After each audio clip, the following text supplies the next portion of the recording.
அரசியல் ரீதியான ஒப்பீடு, கடந்த ஆட்சி காலத்தில் இத்தனை, இந்த ஆட்சி காலத்தில் இத்தனை அப்படின்றத கடந்து காவல் நிலைய மரணங்கள், நீதிமன்ற காவல் இருக்கும்போது நடக்கக்கூடிய சிறைச்சாலை மரணங்கள், அப்புறம் கைகால் அவங்களுக்கு உடைக்கப்படுறது, இது எல்லாத்துலேயுமே ஆட்சியாளர்களுடைய அணுகுமுறை சார்ந்ததாகவும் இது இருக்கா? காவல்துறையை கண்ட்ரோல் பண்ண முடியாத அளவுக்கு கண்டிப்பா அருணா ஜெகதீசன் கமிட்டி கபில் சரத்கர் அப்படின்னு ஒரு ஆஃபீஸர், அவர் மேலே அருணா ஜெகதீசன் கமிட்டி கடுமையான ரிப்போர்ட் கொடுத்தது. அந்த கபில் சரத்கர் சென்னை நகர டிராஃபிக் அடிஷ்னல் கமிஷனராக இந்த ஆட்சியில் இருந்தார்.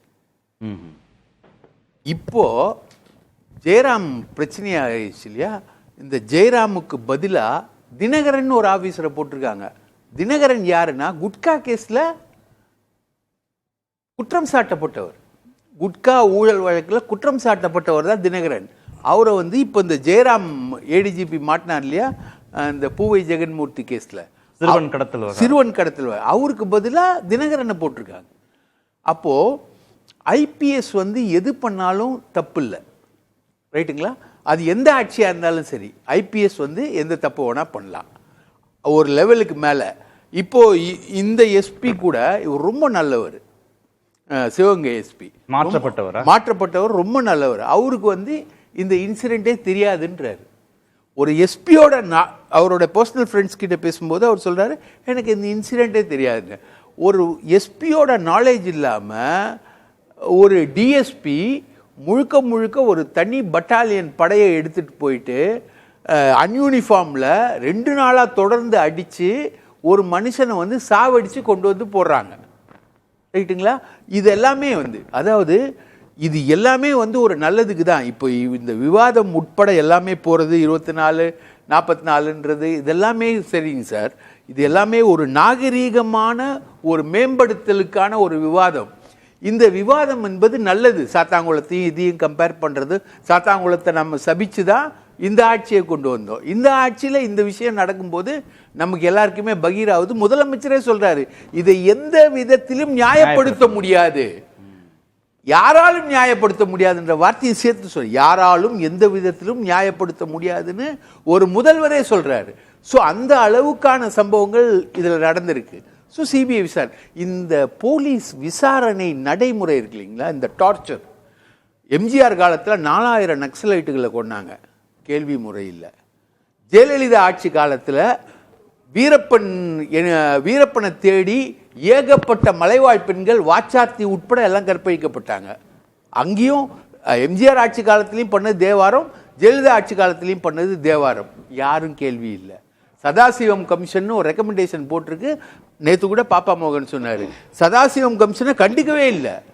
இந்த போலீஸோட அணுகுமுறை எக்ஸ்ட்ரா கான்ஸ்டிடியூஷனல். அது என்ன பாரபட்சம்? பிரகாஷ்க்கு குறுக்கீடுக்கு மன்னிக்கணும். அது என்ன அப்போ நடந்தது இப்ப நடந்தது, திமுக ஆட்சி காலத்துல எதுவும் நடக்கலையா? நான் 400 உதாரணங்கள் தரவா? போலீஸ் எல்லாம் சிறப்பா செயல்பட்டதா? அப்போ கேளுங்க, உதாரணங்கள் எல்லாத்தோட கரெக்டா கம்பேர் பண்ணணும். தகவல்களை சொல்லக்கூடாது. ஒரு பெரிய குற்றவாளி 2-3 மாநிலங்களை கட்டுப்படுத்தும் வீரப்பன் போன்ற குற்றவாளிகளை அடக்குவதற்கு பெண்களை கற்பழிப்பீங்களா? பெண்களை கற்பழிப்பீங்களா? கரண்ட் வைப்பீங்களா? பெண்ணோட பிறப்புறுப்புல கரண்ட் வைப்பீங்களா? முன்னாடி அப்பா முன்னாடி பொண்ண நிர்வாணப்படுத்துவீங்களா? இல்ல, அதை நியாயப்படுத்தலாங்க. Human rights violation of human போய் தான் சதாசிவம் கமிஷன் வந்துச்சு. கேளுங்க, நிறைவா முடிக்கிறேன் நான். கொஞ்சம் நிறுத்த சொல்லுங்க, கொஞ்சம் நிறுத்த சொல்லுங்க, நான் முடிச்சுக்கிறேன். நான் ஒண்ணும் இல்ல, ரைட்டா? இது போலீஸ் என்பது ஒரு ஹை எஸ்டீம் பவர். யூனிஃபார்ம் போட்டுட்டு அவங்க நின்றுட்டாங்கன்னா, எங்களை அடிச்சிருக்காங்க கலைஞர் கைதப்போ, ஜெயலலிதா ஆட்சி அப்போ அடி வாங்கிட்டு நிற்கும் போது சந்தீப் ராய் ராத்தோர் கிட்ட நீங்க பாரபட்சமா அதை நீங்க சொல்றீங்க. திமுக காலத்துல அதெல்லாம் வந்தது. அது ஒரு யூனிஃபார்ம் போட்ட மிருகம் அப்படின்றது ஒரு சென்ஸ் வருது. அந்த விசாரணை முறைகளுக்கு இல்ல சார், சிசிடிவி எல்லா ஸ்டேஷன்லயும் போடுன்னு எத்தனை ஜட்ஜ்மெண்ட் சார் வந்திருக்கு இது வரைக்கும்? அது நடைமுறை.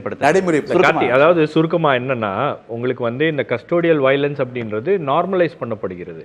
நீங்க இந்த விஷயத்தை எதிர்கட்சிகள் 2021 கைகால் உடைப்பட எல்லாமே நீங்க எதிர்கட்சியில இருக்கக்கூடிய ஒரு தலைவர் கூட அங்க போலியே.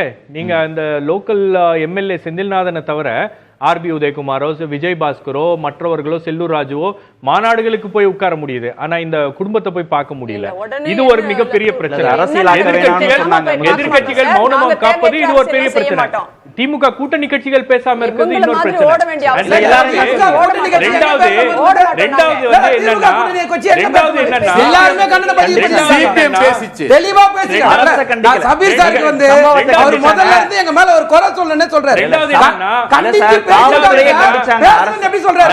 எமர்ஜென்சியோட 50 ஆண்டு காலம் இப்போ நிறைவாயிருக்கு.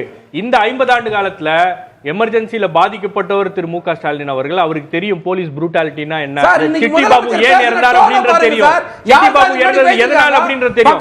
அவருடைய ஆட்சியில இது நடப்பது அப்படின்றது ஏற்றுக்கொள்ள முடியாது. இது ஒரு மிகப்பெரிய அவமானமாக பார்க்கப்படும்.